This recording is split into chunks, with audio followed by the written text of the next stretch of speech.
What's up, everybody? Welcome to another episode of Cinema Royale. It's a new day. And That's I what I thought see we were gonna play, levels for right? Is that what we Travis. were gonna play? I thought that's is that the Oh, music we came into? We came into I thought you had said you wanted me to play bagpipes like Oh to Johnny Boy to for Wyclef, to be huh? very sad for today to play Johnny Boy. Oh yeah. Oh, Danny Boy. I mean, oh, Danny Boy. There you I'm sure that's playing somewhere, go. some with someone who was upset, No, you can't play that on the but banjo. it ain't So me. you can't play Danny Boy on the banjo. So I don't think that one's being. Maybe something else. Um. It Anyway, really, I mean, and all joking aside, it really does kind of feel like a new day. It does feel different. it Um, does, but I've said before that it feels like a weight has been. It feels like a 300-pound orange man has been sitting on my chest for 4 years, and now he has been forcibly removed, and now I can breathe again. So, yeah. I can get with that, but I hope that we keep striving for better because, obviously we went with the best decision and a good politician and all that good stuff. But I still feel like we can do a lot better than the options we've had in the last few years. I don't feel like we've seen anything as different as we did like when Obama first came on. Even if he was cut from the same cloth, it felt different, and it feels like we were like, oh, okay, we got rid of the dictator, but we're back to an old, 75-year-old white guy. With to be a blue fair, I suit. mean, not to turn this into meet the We do every press, week, so what's the difference? but to be fair, um, Biden. I said this the other day, and I'll stick to it. And Biden was not my first, second, third, fourth, or fifth choice to be Hmm. president initially, to come out of the Democratic primary. But I feel like at this moment right now, he might be the perfect guy for it because he's such a transitional figure, and I think that's what we need. Yeah. I think we need to transition away from the extremism that Trump brought, and hopefully this is a transition to something uh, a little bit more progressive. That's my hope. Well, most I importantly, feel like Biden is a moderate, the same way Barack Obama was a moderate, right, and that's why they got along so well. But he needed Biden to ease people over to him. Biden, I right. mean Obama, and now I think we're going to need Biden to transition over to something else. Maybe it's a black woman or just a woman in general. But we need Biden to be that transitional figure, and I think he's good at that because he's somebody that everybody in the office respects. Hmm. Even if they're gonna treat his presidency like dirt, which a lot of them are, they respect him. So even if it's competitive and nasty in terms of policy, Hmm. I expect it'll be civil in terms of personal attacks for the most part, which is what Which we did is not a have huge leap the ahead. I last 4 mean, years. that's everything else aside, and I know when I say everything else aside, I'm glossing over some very major issues. One of my biggest problems is just you used to be able to look up and be like, man, I would like my child to be president of the United States. It's a class, Yeah, it's the ultimate of class and of course, sophistication. And let's not forget the most important thing about Biden. Guy looks damn good in aviators. He can rock a suit in aviators. So, and what good president, I mean, you've got Bill Pullman in Independence Day. You've got Harrison Ford in any one of his movies. They all look good in aviators. Obviously, that's the most important thing. We are going to get obviously. slightly political on a different level today when we talk. Some of the things we got to talk about today. I'm interested to see where our conversation goes on Johnny Depp's departure from Fantastic Beasts and Yeah, where to find them. We've got the Mandalorian to talk about. We've got reviews for Let Him Go and and two Proxima. episodes of The Mandalorian in the bank that we need to talk about. Yes, yes. So where do you want to start? Almost completely forgot about this week's episode. Hmm. It slipped my mind for a second, and it was like 3 o'clock on Friday morning. And I was like, oh shit, Hmm. Mandalorian is on again, so I need to watch it. So we got a lot more stuff to talk about this week than we do movies. Because I don't know what you saw other than I Let Him saw Go. both of the things we have queued up. Okay, so you saw Let Him Go and Proxima. Yeah, it was a late Friday Sweet. night. Okay, cool. They sent me a really cool swag box for Let Him Go. Okay, With you got to explain this to me because what does a swag box for Let Him Go sound look like? oh sure, hold on one second. All right, yeah, Trying to let's get figure this out because Let Him Go, for those who don't know, it's a movie that starts out like a drama and turns into almost like a revenge flick. It stars Kevin Costner and Diane Lane, It stars Ma and Pa Kent. which it didn't click. I watched this entire movie. It didn't click to me until the next day that Ma and Pa Kent were back together again in this Here's the film. box. Okay, Let Him Go. Box of the movie. That doesn't Thank you, seem like an focus. ominous Thank you, package to focus arrive on your features. desktop. Okay, so in the box we have It's our very first unboxing video. This is kind of cool. whiskey rocks. Whiskey rocks, nice. Yeah. So next time I want to have some whiskey, I can Pop a nice rock. these bad boys. A really extremely soft blanket. I can actually tell how soft that is from over here just by the weave on it. It's pretty ridiculous. You gonna do the rest of the show with it draped over you like that? I imagine it's like the one that he draped over her in that one scene in the movie. Beef jerky. Beef jerky. Can't go wrong with that. Beef jerky. Yeah. Chalet. It's a place I don't know. Chalet Market of Montana, but it sounds fancy. Yeah, it sounds much more fancy than the kind I get from Walmart's checkout shelf. And the book. Oh, nice. Is script adaptation or novel? It's the it's the novel. It's the novel. I love this. Usually around this time of year. I didn't even realize it's already November. It's screener season already. And I have no idea what that's going to look like this year. But one of the things we get every screener season is Berry jam also. Oh God, now you sold me. Is they'll send us some of the stuff we get. These really really nice hardcover production books that have these super high glossy. We'll have to do a video. I'm not so sure how many of those things we're going to get this year. Yeah, but one of the other things. I'm very curious because I got this, and I also got a really really nice package from the movie Windwalkers or Wolfwalkers. It's coming out. It's got like all these. It's almost like an art box, but it's got like a lot of art supplies in it, but it's also got food in it too. So I need to like really look at it. Yeah. So I'm getting some things swag wise for this award season. They're trying to win when it's over. Oh, so just let them go. Was this for the release, or was this for awards? You think? I think these are just for the release, but I think at this point, anything that's for the release is for awards as well. Fair enough. The landscape is pretty slim this year, so I imagine that's probably what they're doing. But yeah, so getting some stuff. But in terms of like remember we would always get like the packages of like CDs. Probably 40 loose DVDs sitting in there. Yeah. Yeah, we've already gotten some of our screeners. Our award screeners are coming in digitally. In fact, most of them are. It seems like, which sucks. But I just want to make everybody jealous in the world for a second. The other day we got an email. We've already got access to the Star Wars Holiday Special. How do you like us now? I got that in. Did you not get that too? No, I had to check my email in a day or two. Yeah, so Disney Plus sent out a press email for the holiday special. Oh, it's in our Disney Plus screener queue. Yeah. Oh, sweet. Okay. And it's Lego. Because the holiday special for anybody that doesn't. Put the trailer up on the site. Yeah. If for anybody that doesn't know, and if you're watching a movie show, I gotta imagine you do know that the Star Wars Holiday Special that came out in 1980 or 1979, I believe, is iconically bad. It gave us Boba Fett, who we'll talk about a little later this morning. But other than that, it was about Chewie going home for like Life Day with his Wookiee family, who we never see again. It's like the Kashyyyk version of Christmas, basically. Yeah. And it was really comically bad. It featured really Carrie Fisher just bolted out of her mind on coke and all kinds of crazy stuff. But so everybody wondered if Disney Plus was going to release it. They still haven't done that, but they have come back with a Lego holiday special, kind of to reclaim the name, I guess. So I guess that's a good segue to go right into Mandalorian. I think it's also a good way to do something like that and not have to worry about bringing back the cast, really, because the voice cast who most of them were not happy with their Star Wars experience in the first place. Yeah.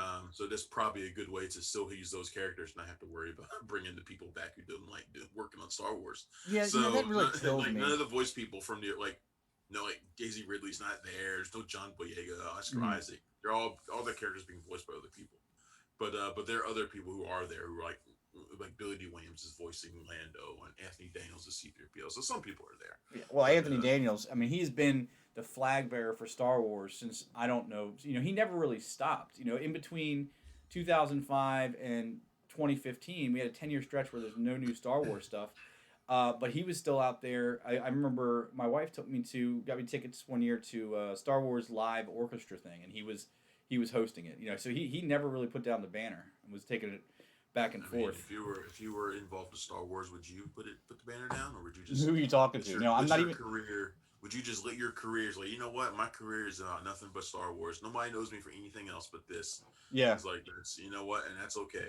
yeah. You know what? Say what you will about. I know we always make fun of me about Supernatural, but that's one of the things I always respected about the Supernatural guys. They had the wherewithal to say, you know what, I'm a star on a CW show, which means I'm a star now. But if I leave here, the odds of success are very, very small. So I'm just going to stay here for 15 years on this silly show about two brothers hunting ghosts. And Yeah, that's the same thing I think they're Danny's not that getting. talented. So I mean, it's a They're, good they're thing they're really on not. the I show. mean, Jensen Ackles is. They're lucky they Jared Padalecki is lucky not they a good actor. they're lucky they fell into that Oh show. Jesus, you Anyway, you have an uncouth hatred for these boys, the Winchester brothers. it's not like it's not like it was a great show like Charmed or something. It was Supernatural. Really, Nobody really. nobody thinks fondly of Supernatural the way The they think of Charmed. You know what? So The Nickelodeon show Are You Afraid of the Dark had better effects than Charmed did, and the acting here's the was just difference. Charmed didn't need effects because it had Holly Marie cleavage. Combs. Yeah, it had cleavage. Just be honest. It should be called cleavage, not charmed. It didn't need effects when you had those women on it. I'm I mean, sorry. I'm surprised that You by don't want effects if you got those yeah, women on it. You don't I'm need them. surprised that by season 7 they weren't just wearing nipple pasties for some witchy reason, because it was so blatant every single time. Alyssa Milano was like, "Hi, I'm here to do spells," and I didn't Right. mind, but still, That was really good. Rose McGowan up in that joint too. So anyway, yeah. all right. Let's talk about what we were really supposed to be talking about. Let's talk Actually, about the movies first. yeah, I Let's went talk to about the movies Mandalorian, but first. we'd already started talking about Let Him Go, which I started talking about. It's about Diane Lane and Kevin Costner, two parents who lose their son, and they need to basically rescue their grandson from the clutches of a dangerous family living off the grid in what Montana was it? Dakotas in the Dakotas. Yeah. They're all kind of the same thing to me. South Dakota, North Dakota, Montana. Yeah. So I wasn't sure what to expect. It seemed like a drama at first, but Diane Lane's kind of a badass. She is kind of a badass. I mean, they're kind of a badass couple. It's an Mm-hmm. interesting turn of phrase, not a turn of phrase, but it's an interesting twist on the narrative because you would think that Kevin Costner's character, who's this ex-sheriff, he clearly has the sort of background that we associate with a Kevin Costner character, Right. but he's sort of settled into retirement and of kind of avoiding violence. I think he seems like he's let his life become being her pet bulldog Mm-hmm. and keeping her out of trouble. It seems Mm-hmm. like that's like what he's settled his life into. Which, if your wife is Diane Lane, you'd be That's what perfectly you do. okay with that. You'd be perfectly okay with that. Yep. But the movie presents itself like in promos and things like that as a kind of a Taken style revenge movie, but it's really not that.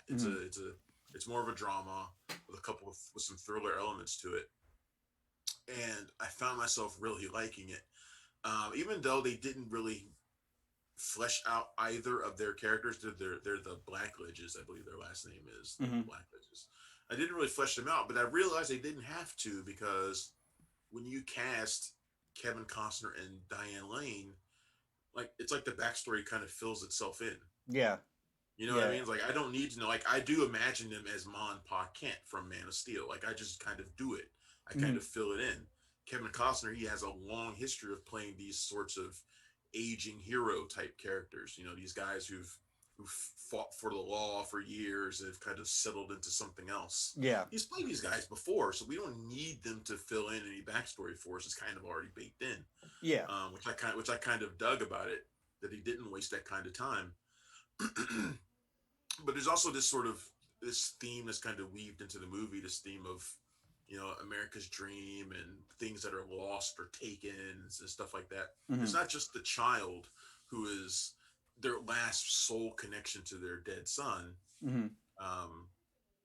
but also like people's heritage and things like that. And you see that in the Native American character played by Boo Boo Stewart, who kind of lives off the grid.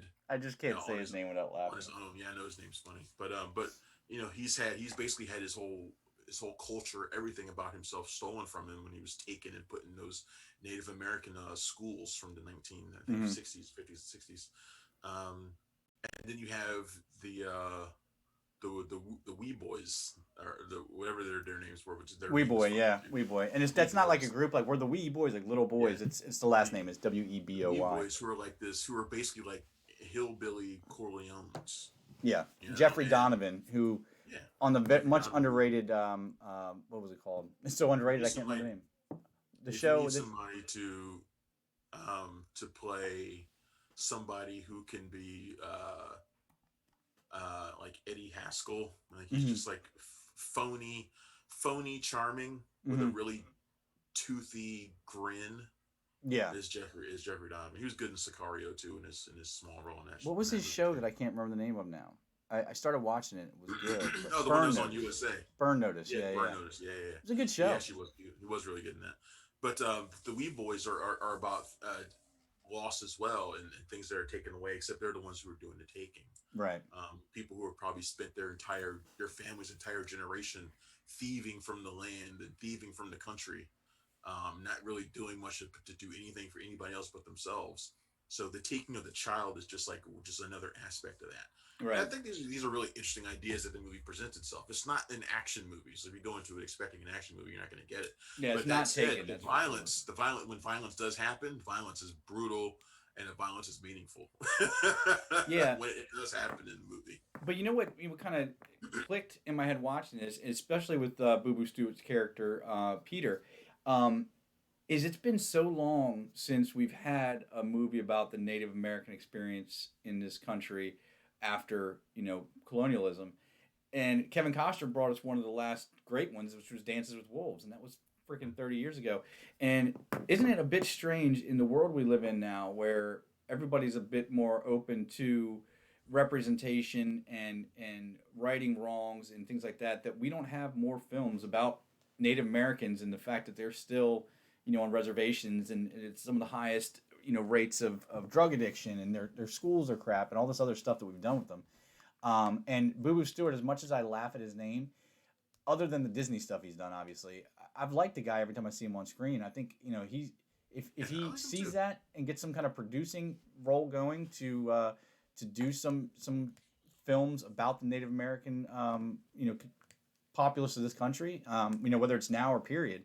Well, Um, why you got to put it all on him? Because he's Native American. You got to put it all on his shoulders. yeah, It's all on him. he's the only one I know.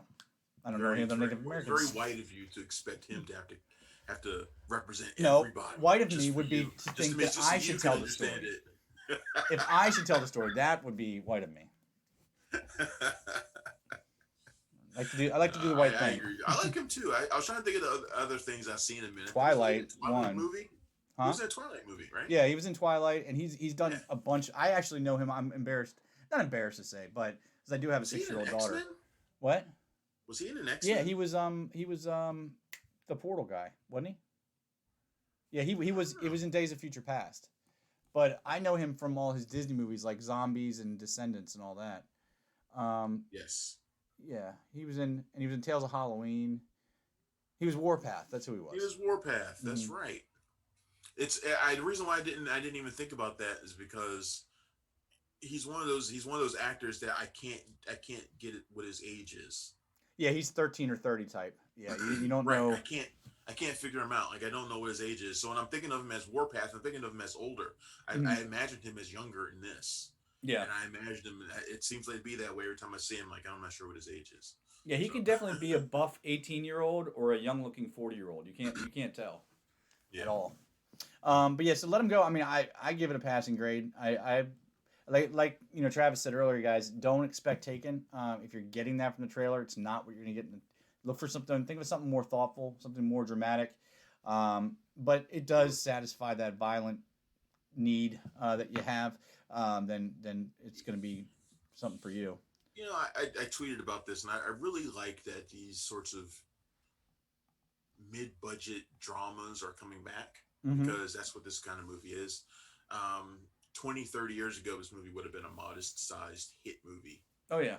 with Kevin Costner and Diane Lane in particular in the leads, Hmm. it would have been a pretty decent sized hit. But they don't really make movies of this size anymore. They don't do them Yeah.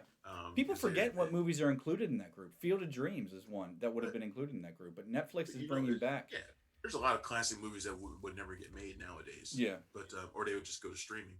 Which is interesting about this because this one's not available on streaming; it's theaters only. So Hmm. I don't know if I would tell you to go risk yourself to go see it in the theater, but I would definitely say go check it out when it comes out on digital or something. That's what I had to do But because they still have. Thankfully, I'm still getting at least free press tickets to theaters around me. RC Theaters in Lexington Park down here is open and showing it, so I was able to get in and see it there. yeah, um, but yeah, this is a good one. I definitely enjoyed it. So So Proxima is something I had no idea. It wasn't even on my radar really, which is surprising because hey, you must not read I punchdrunkcritics.com. do, I do. I just don't read every single thing. And if something doesn't interest me, like So you're this saying Ava Green she does not does. interest you? I didn't. This I is missed it. interesting All news to me. right.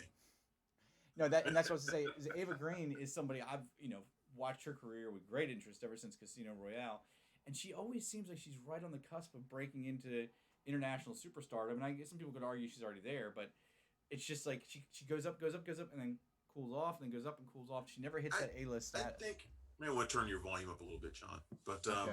your volume's a little low. I think Ava Green is exactly where she wants to be. Yeah, I I get think that Eva feeling too. Green is doing the things that she wants to do. She doesn't make a ton of movies. Mm-hmm. Proxima is probably her biggest film in a little while, and she's received acclaim from it. Then the thing that was interesting to me, and I mentioned this on social media too, this Mm-hmm. movie debuted at the same time as Lucy in the Sky a couple of years ago. I believe it was at TIFF. Oh, really? Yeah, they both played at the same time. Lucy in the Sky got all the attention. This movie kind of sat around a little bit. Mm-hmm. Um, and Lucy in the Sky is a terrible movie, but they both follow similar tracks. They're both about female astronauts. Mm-hmm. At a time when those things aren't those kinds of movies aren't really that prevalent, you realize only one of them is going to get a lot of attention. There's not going to be room for two. So Lucy in the Sky got all the attention, had the bigger names, of course, and it sucked. It's a bad movie. Mm-hmm. If this movie had come out by itself at that time and played at the same time as Lucy in the Sky, we probably would have been talking about Eva Green getting the awards attention that Natalie Portman was supposed to get, but didn't get because she was in a bad movie. Right. This is a much better movie than Lucy in the Sky, and Eva Green is much better than Natalie Portman was in that. Mm-hmm. It is about a female astronaut, but she's a mother, and she gets the chance of a lifetime. She's going to the space station. Is going to be exploring Mars, but it means leaving her family behind for at least a year, Mm-hmm. possibly longer. And she has this really devoted daughter, and she has to leave her with her ex, who at least initially does not seem like he's up for the task. Um, and this movie is really simple. It's directed by Alice Wintercore, and um, I can't remember exactly where she's from, but I believe she's She's European. French, I believe. She is French. Her Yeah, name she's is French. French, at least. She is French. Yeah, she's French, and she makes these really simple, grounded dramas, Mm-hmm. and that's what this is. It's basically about her training and all those things that she goes through, and it's about her having to deal with being in an all boys club, of astronauts because there aren't that many female astronauts who Mm-hmm.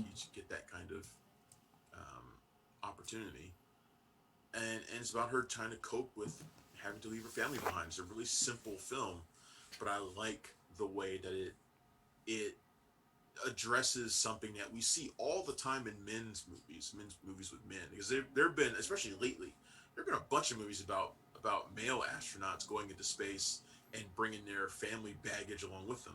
There have been a bunch Yeah. of them lately, but there haven't been a bunch of them about women, and this one is uniquely a female movie from a female perspective. It's not just let's put her in the suit and just keep doing what we would normally do. No, these are issues that you can only do from a female perspective. So she has to deal with the very real physical limitations of what she's going through, because the training is not easy. She Right. has to deal with the sexism from her colleagues, and played by particularly Matt Dillon's character. Matt Dillon always plays sort of the sexist douchey American in these sorts of movies because he's Yeah. really easy to get. Plus, he's good at it. So it deals with very real issues, things that you don't ever have to deal with in a men's movie, which is like, are you a good parent if you leave your kid behind for this to achieve your dreams? They never pose that in men's movies and Yeah. movies like this. It's And only for women, and she has to deal with all that stuff, and I found that to be very fascinating. yeah, as far as we've come, with race relations, with not sexual relations. That's not the right word. With Gender, feminism and all that stuff. What's that? gender, Gender gender. relations. That's the word I was looking for. See, that's why he's the smart one, folks. That's why I'm still here. So yeah, with gender relations, there's still and there is something to it that there's a primal, maternal instinct that women have that men don't have. So to ask a woman, I think, to ask a woman to leave her child for that long is probably, hits a little harder. A lot of men still have that, oh well, that separation ability. But that's not even what I thought the most interesting thing about this film was, and what makes it something that we haven't seen. The thing that I liked most about it was the point of view, and that it's a European space film, and space, as far as It's shot in real yeah, in actual European space facilities, and Star space City and is a real place. Star City is a real place. space flight, everything. Even though it's the International Space Station, at least in this country, we see space travel as a uniquely American thing. Even though it hasn't been from the start. The whole thing was a space race with the Russians, and they made it to space first. But it's always seemed like a very American thing, and to see not only women getting out there, because For All Mankind is Apple TV Plus or Apple Plus TV, whatever they're calling it. It's another show that dealt with females in astronaut school. So that Netflix series Away with that Hillary Swank. And which didn't do too. I think it was canceled after one season. It was right? canceled after one season. Yeah. So, but the mix of being able to see the image we have up there right now should look very familiar to you guys. It's the same exact image as Liv Tyler and John McClane. I am blanking on names today. Bruce Willis. Bruce Willis. How do I forget Bruce Willis' name?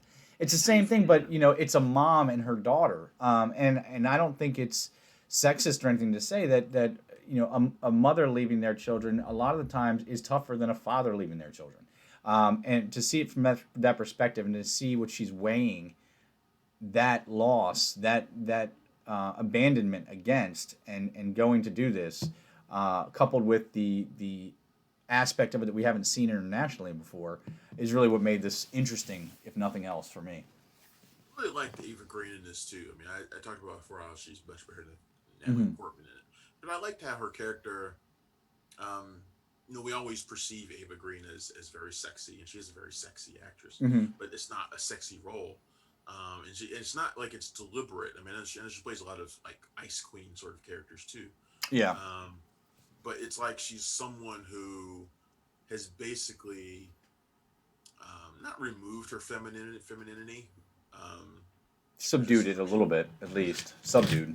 There's a scene where she talks about wanting to keep her period, when most women would not. In that situation, but she wants to keep it. It's not that she removes her femininity. It's just that she knows that she has to play. She can't play it up in this situation. Not around a bunch of men who are going to be judging her. Not around a press that's going to be judging her. Right. So she has to kind of play it in like this middle ground where she's either one or the other. She either gives herself over to it completely. There's a scene where she talks about, I'm becoming like this alien person or something like that. She talks about that. She gives herself over to it completely and becomes a completely different person, or she plays it for femininity, which is inappropriate. And she's kind of in this middle ground, which is really interesting about the entire movie. Yeah. And that's another point of view. It's just a really good movie that has a lot of perspectives that we don't normally get. And like I said, the thing for me that I really took to was this idea that she's judged for things that men don't never get judged for. Yeah. And that is another layer. It reminds me of the political landscape we have right now, where we have our first woman VP, but she had to deal with them too during the primaries, things like that. And Elizabeth Warren had to deal with it. Questions about your family, as if you can choose one or the other. Like, you can choose going for your dream, or you can choose being at home, being in your home. Yeah. It's stuff like that. Guys never had to deal with. And I just thought this movie did that really well without really like hammering it at you. It does a Yeah. really good job of it. Well, I think one of the other layers that was on top of this, and you kind of touched on it with talking about Eva Green and her sexuality. I mean, she is just she has an aura of that sexuality, and that's why she's always cast as like these ice queens, like you said, or these very sexual characters. But it kind of touches one of the last holding like solidly holding stereotypes, and that's a woman can either be intelligent or she can be beautiful or she can be attractive. You can't be both of those, and if you're attractive you can't be smart. And her wrestling with her femininity throughout this is really parting on that layer. So yeah, it's much much more than Lucy in the Sky was, I think, and it's much more than most movies of its type are. Period. Yeah, In the story. agreed. So a couple good ones this week. Yeah, yeah, yeah. We got some really interesting stuff that's coming up too, because Hillbilly Elegy comes up next week too, Mm-hmm. which is gonna be interesting. I watched that the other day. My review for that should be up tomorrow. That's coming out. We got Mank coming out, and that's David Fincher's I movie. cannot wait to see that. I know we should have actually got screeners for that already, but they didn't want to give them to us. Mm-hmm. At least not us. They gave them to some other people. But we should still get them soon. Yeah. Yeah, there's some interesting stuff coming out. But let's let's talk about the Mandalorian a little bit. Kind of change some gears. We Mando. talked about we talked about Boba Fett a little bit already, but Yeah. we've had the first two episodes of the Mandalorian, and Mm-hmm. I've kind of settled into my groove of going ahead and doing the stupid recaps and reviews um, every morning. And I really liked the first episode, the premiere episode. It dug Um, so deep into its Western roots that they've tried to do with this show. I mean, oh this yeah, was all. The only thing you didn't have was a swinging saloon door. I mean, you have Timothy Oliphant playing Cobb Vanth, who Timothy Oliphant is there a guy in Hollywood right now with a cooler walk than Timothy Oliphant? I mean, it's almost well, so it's cool, it's well practiced sloppy. at this I mean, point. he's I just mean, yeah, Between Deadwood and Justified, he's well practiced at playing lawman sort and of Deadwood, characters. and going all the way back. I mean, so he plays Cobb Vanth, who's the essentially the sheriff of this town. In Tatooine, which we've been to a million times. There's three main cities. There's Mos Espa, Mos Eisley, which is where Luke was in the very first movie, and then this third place, whose name escapes me at the moment. Big surprise there, but um, You're on Tatooine in your background right there too, aren't you? I am. Well, it's Jabba's palace. That's the third city, I guess you'd say. But and lots of touches to Jabba's palace. We opened the episode seeing Gamorrean guards, who are the guards at the front of Jabba's palace, fighting in like an underground fight club. But essentially, Mando's trying to find other Mandalorians so he can get help bringing the child back to his kind. And what he ends up, he gets a tip that there's Mandalorians out here. He arrives, finds out it's not actually Mandalorian. It's Cobb Vanth wearing found armor. And that found armor is very familiar. Looks like it might have been through the belly of a Sarlacc pit. Obviously, the green and red paint scheme is unmistakable as Boba Fett. Um, Seeing that armor reminded me how not that impressive that armor looks. oh, Mando's I mean, armor when like the it's Boba Fett helmet is iconic, of course, and yeah, it's but all that stuff looked so it's old, and I janky, was like, man. it's yeah, it's like it's really, it's thrift store stuff, and yeah, you it's like see this armor is supposed to be really that badass. Doesn't when look like it, when but you see okay, Boba's armor walking next to Mando, he's got the chrome Beskar all the way down. No, it doesn't stand a chance at all to it. And to make it even worse, have you ever seen the behind the? I should have put this up on our background, but the behind the scenes shot of the guy who played Boba Fett, who looks like your high school economics teacher, like he's got the Boba Fett armor on, he takes it off, and he's just a mousy little dude with a George Costanza haircut and thick that's funny. glasses. It's like Nice. it's disturbing. Did you But yeah, like this first episode though? I mean, the first episode I liked it because it's using the framework that we've seen a lot hmm in this series, which is Mando shows up in a town that needs help. He needs something from them. There's an exchange. He helps them with yeah, something it's very to lone get wolf what he and needs. cub. It's very simple, but it's a good way to reestablish what's going on. And it gave us a crate dragon, which I kind of popped for because I just played both Knights of the Old Republic games, which crate dragons are a factor in both, hmm and I was like, cool, fucking crate dragon, that's awesome. Yeah, So I really dug that aspect of it. it was a really good, strong episode. And it kind of pushed the child to the background a little bit in the first episode. Like Hmm. he's there, but he's not like the driving focus of this episode at all. Right, right. He's Which he's I which more I of which I a kind of appreciated. I have a feeling like they need to keep the child in the background a little bit. Like that's just mhm. my feeling.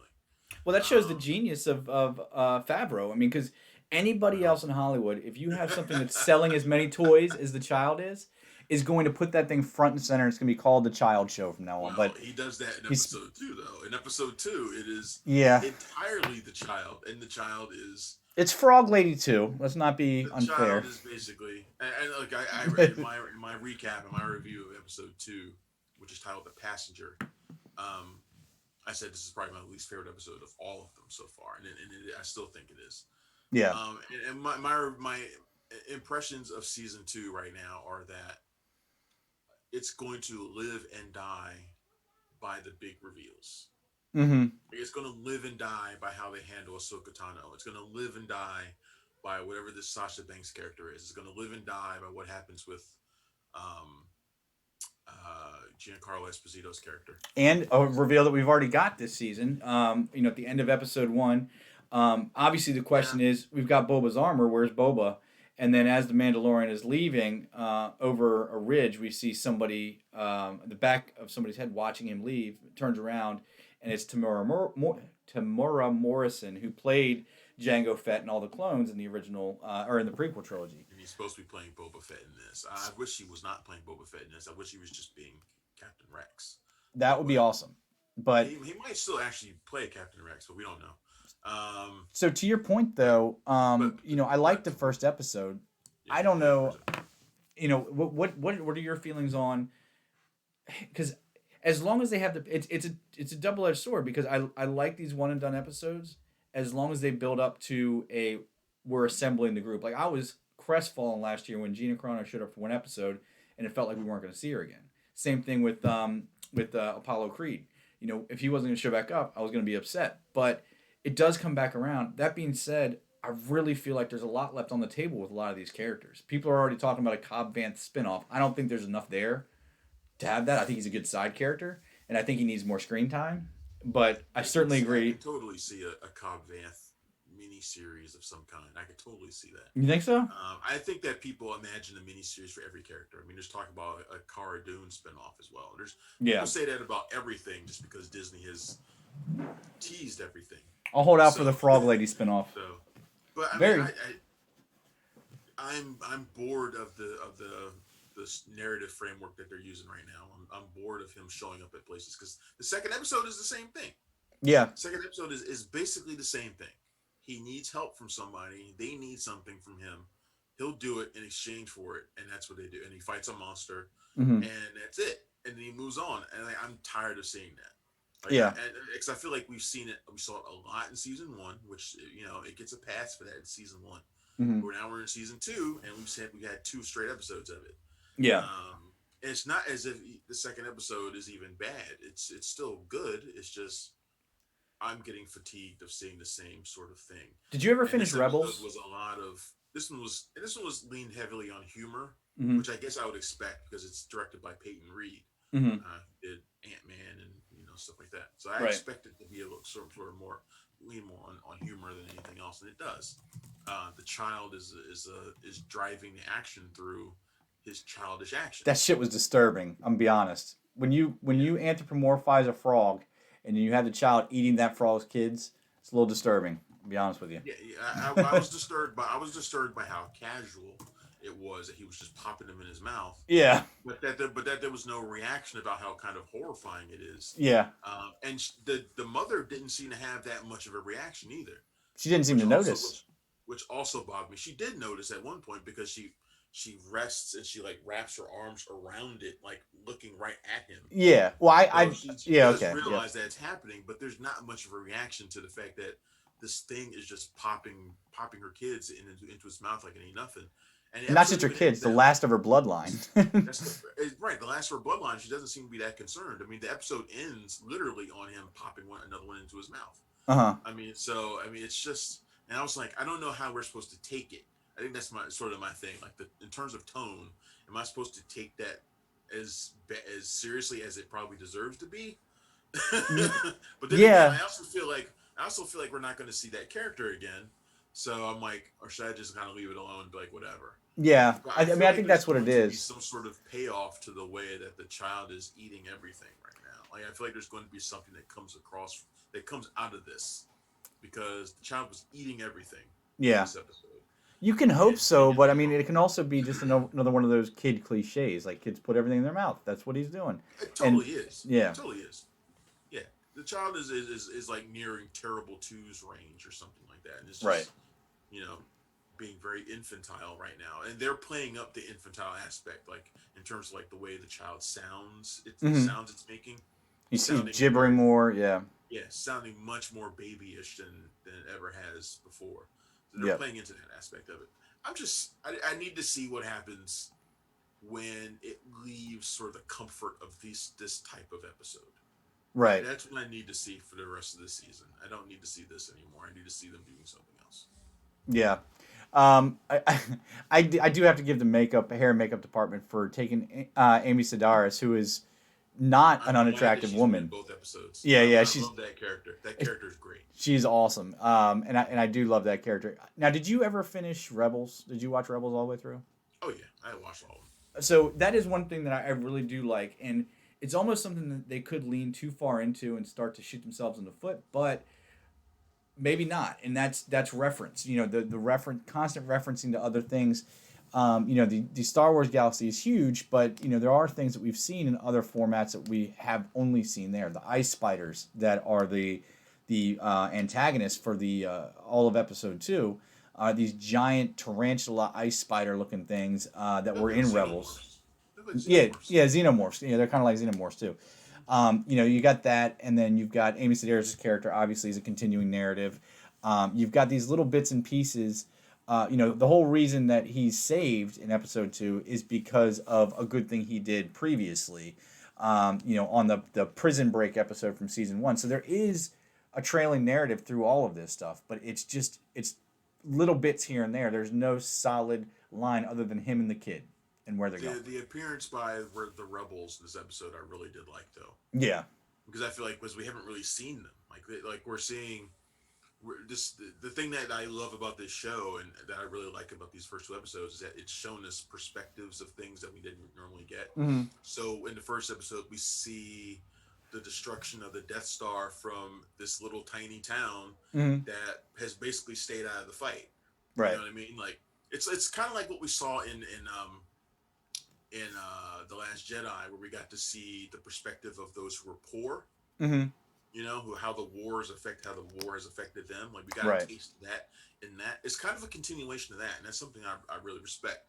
So in the first episode, we see like this from this little mining town how the war affects them, Mm-hmm. and then in this one, we kind of get a little bit of the same thing. Yeah. So I like it when they do stuff like that because it shows me a part of Star Wars that it's always hinted at, but that we don't really get. Yeah. It So also hammers home stuff that you'd think would be obvious, but you kind of need it to be hammered home, and that's for the little guy, for someone that's not named Skywalker. Is there a you ever noticeable see what difference? these wars being fought for? That's what I mean. You know what I mean? Yeah. Yeah. Well, is there The a whole noticeable reason these difference? wars are going on is for these people, but the movies never show them. Exactly. And The original trilogy, never shows those people. and you don't know if things are better under the New Republic or not. I mean, you assume they are, but you don't really know. And there's a really subtle way of showing you that, like Mando's pulled over, I guess you can say, by two X-wings from the New Republic, and whereas it's been established that the Tie Fighters will say pull over and then start shooting. These guys are literally going to like, come on, we don't want to shoot you down, but we're going to have to. Yeah, You can tell that there's more humanity in it. That it is a better yeah, situation for it's everybody. pretty funny. Yeah. All right, moving on. So we both liked the first couple episodes of the Sounds like Mandalorian. it, I yeah. think I Well, think not they so need much to. the I think second, I guess. they need to improve some Oh, places. one thing I did want to ask you: what would your preference be if you had to choose weekly, like they're doing, or all in one shot? The weekly releases are killing me, but I know it's going to make me enjoy it for that much longer. Because if you watch it all in one night, you got to wait that much longer until you get the next season. Yeah, I mean, I would almost rather just have them all. Yeah. Because to me, they feel like they're all part of like one giant story anyway. D's I more think than I'd most rather series, yeah. I'd rather just be able to knock them all out and then like write one thing about the entire season. Yeah. Well, see, you're looking at it from a rather writer's than perspective, not. rather than 8 or 9 episodes. No, but I think they'd be this is one show that'd be better if I could just knock them all out. Yeah, because and this is really the kind of show that really lends to binge viewing, where a lot of the series that come out now that they've made for binge watching, people, it's not something you want to watch or need to watch like that. But this is the kind of show that I could see people watching for 9 hours straight. But Yeah. so on to less fun conversations, and I Oh, know we're Johnny. probably just talking about the business aspect, but I kind of feel we need to address the gossipy aspect of this as well. Johnny Depp has been asked to resign from his spot as Gellert Grindelwald in the Fantastic Beasts franchise, something that Probably been the stirring for biggest quite news some of the time. week. Yeah. It's probably the big, at least biggest news of the week in terms of like what's affecting franchises. I guess Mm-hmm. Johnny Depp being asked to remove, asked to resign. Let's be honest. He was fired, and then gave him the option of resigning because they didn't want to, in order to help him. Yeah. Basically, is what happened. And I've been saying that this was going to happen for a while Mm-hmm. because look, if the second movie made $1 billion, I think they would find a way to keep it. Yeah. It's But not like my it was a thing, hit. You right? know. My thing has always been, and I've been saying it since the movie came out.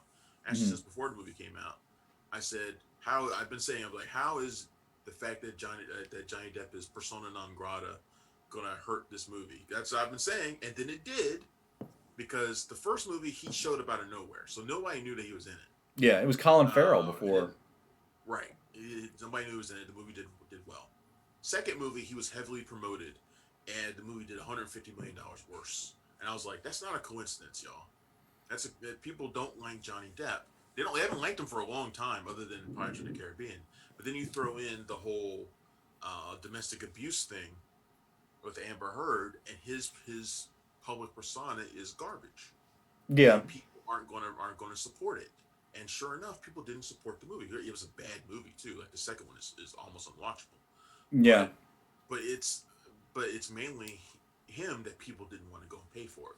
So I've been looking for like when are they going to recast that role? Like when are they going to do it? Like they're going to find a way, and they'll just make an excuse, and they'll just say, "Oh well, Grindelwald is just changing his form again, like he did in the first movie." That's what I Yeah. thought they would do. But I don't know that But it's really Johnny Depp though, because I mean I see what you're saying, and it's not a coincidence. It has to have some aspect to it, but also the first one was the first movie off of Harry Potter. They had a lot of buzz to it. People were going that opening weekend because they wanted more Harry Potter, and people were pretty disappointed in Fantastic Beasts. So it's not surprising that its follow up did worse. I'm not saying it helped, but my big thing with this is I'll preface this by saying in all of the issues in the world, domestic abuse, hitting a woman is something that is completely off the table for me. It's one of the most disgusting things next to hitting a child, in my opinion. But that being said, it feels like he's getting treated a little bit unfairly here, especially when Amber Heard is still working and she's been documented and is on tape also doing the abusing. The sexism that's happening here, where he's losing these big jobs and she's going on, with whatever career she has. It seems a little unfair to me. And you see stuff like one of the pictures I put up in this slideshow shows the reason why, and that's let me see if it's going to come up here. I shouldn't have put a slideshow. I should have just played it, but it's essentially one of the, I think it was the Examiner or the Village Voice, maybe one of the two, put up Johnny Depp confirmed wife beater taken off of Fantastic Beasts. And that's not really fair. I mean, number one, I try to do research before I speak out like this. I don't know if there have been other accusations outside of Amber Heard. If there have been, I haven't seen them. They certainly could be, and maybe I'm completely wrong. But in their situation, it seems to be more like two kind of shitty people that really shouldn't have been together and both got violent towards each other. well, the problem is he lost the libel suit. Fair that's enough, that's yeah. oh, that's why that's why this is happening now. It's Right. because he sued for libel because I can't remember. I don't know if it was the UK Sun. It may have been the UK Sun that Mm-hmm. called him a wife beater, Mm-hmm. and he sued them for libel, and he lost because they were able to prove that he was. Yeah. So you can't lose a libel suit if they prove it. So I mean, you can't win a libel suit if they prove it. They weren't being libelous. Yeah. And that was like the final nail. Yeah. That I was get like it. the I final just it's nail. one of those So things I don't think is fair. when you're asking why Amber Heard is still sticking around, this is part of the reason. Yeah. So and that's kind of what it is. It sucks. Fantastic Beasts has its own all sorts of problems right now. J.K. Rowling too, who won't shut her own mouth up. Yeah, I thought she was like saying things. A flag bearer for the oppressed. I mean, where it's, all of a sudden she's like, I love everybody, but screw these people in particular.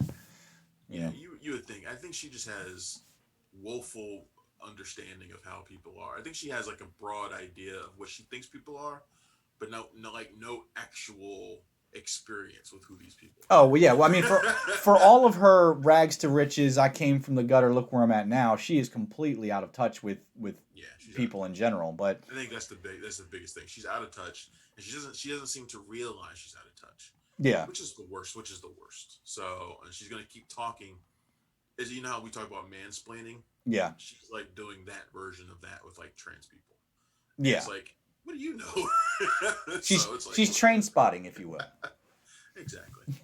So it's pretty. It sucks for Depp. I don't know where his career rebounds to, because it's not as if he stopped working. He's still made movies. Yeah. But honestly, most of them don't get seen anymore. Like, they just don't get seen. He's fallen off the map, and if he's no longer involved with Pirates of the Caribbean, I don't know where he comes back. Yeah, I mean, it might be a while.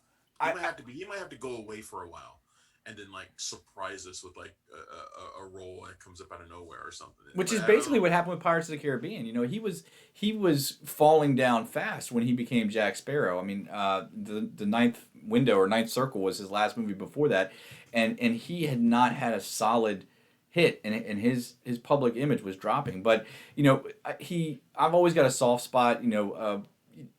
Personal reasons, but anybody that goes out of their way to help kids in like hospitals and stuff like that, I always got a soft spot for. And every time I read a story about this guy who carries around his Jack Sparrow costume just in case he's at a hospital, just in case some kid wants to see him, you know, it's a very small part of somebody's personality. I understand, and there's a lot of other things that go into it, but I kind of want to root for the guy. And maybe, you know, he is the most out there actor there is, so maybe he'll pull something. Go out there and help all the kids that he wants. Which is he can, because he's got more money than God.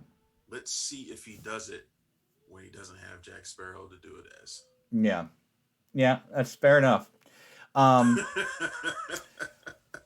to more fun news. I'm not trying to rain on your impression of the guy, but when stuff like this happens, when people are at their height, which Jack Sparrow was him at the height of his career. Yeah. When people are at their height and they go out of their way to help people, I'm always a little skeptical, because I want to see what you do when you're not at your height, and when you're. True, but there are people that are at their the key term in there is go out of their way. There are plenty of people at their height who don't lift a finger for anybody else. So even the fact that somebody's going to go out of their way in any form to help anybody other than themselves, unfortunately, in today's world, to me, that seems like something that sets them apart a little bit. But he's not going to help anybody. But okay, anyway, let's go. So next, agree to disagree. I digress. You already know he's not. He's not going to. Anyway. Edward Scissorhands is making a comeback. So this, right, so we're My Spy, here, and I actually do have to go soon. So let's talk about the biggest streaming hits of 2020 real fast. Yep, My Spy, Dave Bautista. My Spy is number 3 on the list of things. So first of all, let's talk about the fact that the pandemic has been really great for like one group of people, Yeah. And that's some streaming subscription services. Mm-hmm. Like Netflix, Apple, Amazon, Hulu. It's been really great for them. Most of them. Quibi, not so much. Unless you're Quibi, but yeah. Quibi was dumb. Anyway, it's been great for them because people have nothing to do but sit at home and look for things to watch. Right. They can't go anywhere. And we've talked about it before that Netflix sort of became like the home for summer blockbusters this year, because we didn't have blockbusters to go to. Mm-hmm. That's where you got your blockbuster fix was from Netflix. The Old Guard. Extraction, things like that. Extraction. So Now, this sampling of the way this was done, this whole thing, this whole which shows are watched the most, which movies are watched the most. It's a survey of 1,200 U.S. video viewers ages 13 to 64 weekly on which titles they've watched in the 7 days following their release. That's how this thing was done. So take it with a grain of salt. Yeah. There's no legit numbers attached to this. Right. And just if I can interrupt for a second, if you guys want to follow along, or if you want to look at the list, or read up about it separately, it is on punchdrunkcritics.com.